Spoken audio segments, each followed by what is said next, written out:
Breaking news మనం చూస్తున్నాం. మేబూబీలో land mine పేల్చారు మావోయిస్టులు. కోరాపుట్ జిల్లా పనసపట్టు అటవీ ప్రాంతంలో ఈ ఘటన చోటు చేసుకుంది. కూంబింగ్ దళాలే లక్ష్యంగా ల్యాండ్ మైన్ పేల్చినట్లు మావోయిస్టులు గుర్తించారు. త్రుటిలో తప్పించుకున్న భద్రతా బలగాలు, అదేవిధంగా పోలీస్ బలగాలు కూడా సురక్షితంగా ఉన్నారన్న ఓఎస్టీ సిద్ధార్థ్ కౌశల్. మరింత సమాచారంతో మా ప్రతినిధి జార్జ్ సిద్ధంగా ఉన్నారు. జార్జ్,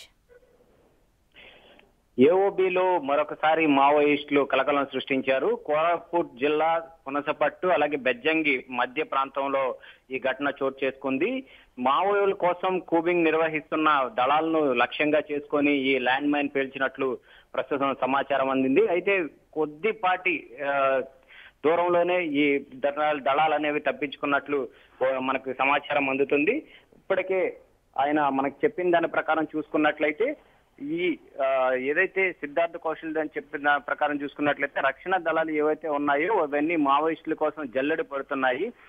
గతం చూసుకున్నట్లయితే ఇటు కిడారి సర్వేశ్వరరావు అలాగే సివేరి సోమ హత్యాకాండ నేపథ్యంలో పోలీసులు ఎలాగైనా ప్రతీకారం తీర్చుకోవాలని చర్యతో అతికిలిపోతూ ఉన్నారు. ఈ క్రమంలో ఆంధ్ర ఒడిశా సరిహద్దు మొత్తాన్ని కూడా జల్లెడ పట్టడం జరుగుతుంది.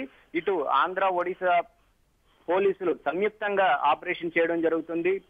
నిన్న ఘటన చూసుకున్నట్లయితే నిన్నే కొంతమంది ఇద్దరు మావోయిస్టులను కూడా చంపడం జరిగింది. ఎవరైతే గాజర్ల రవి ఉన్నారో అతని భార్య మీనాని కూడా హతమార్చడం జరిగింది. ఈ క్రమంలోనే మావోలు ఈ దళాలను లక్ష్యంగా చేసుకున్నాయి. ఎక్కడైతే ఈ కూబింగ్ నిర్వహిస్తున్నారో అక్కడ ఎక్కడికక్కడే ల్యాండ్ మైనింగ్ వీళ్ళు ఎక్కడ అడవి మొత్తాన్ని వీళ్ళు కూబింగ్ చేస్తారు. సో వారికి ఎక్కడ అనుకూలంగా ప్రాంతాలు ఉన్నాయో ఎటువైపు తిరుగుతారని మావోయిస్టులకి తెలుసు కాబట్టి ఆ ప్రాంతాల్లో ఈ ల్యాండ్ మైనింగ్లు అనేవి కూడా ఏర్పాటు చేసినట్లు ప్రధానంగా సమాచారం అందుతుంది. అయితే ప్రస్తుతానికైతే ఎవరికి ఎటువంటి హాని కలగపోయినప్పటికీ ఈ కూబింగ్ దళాలు చేస్తున్న ప్రాంతాలన్నింటిలో ల్యాండ్ మైనింగ్ ఉండే అవకాశం ఉన్నట్లు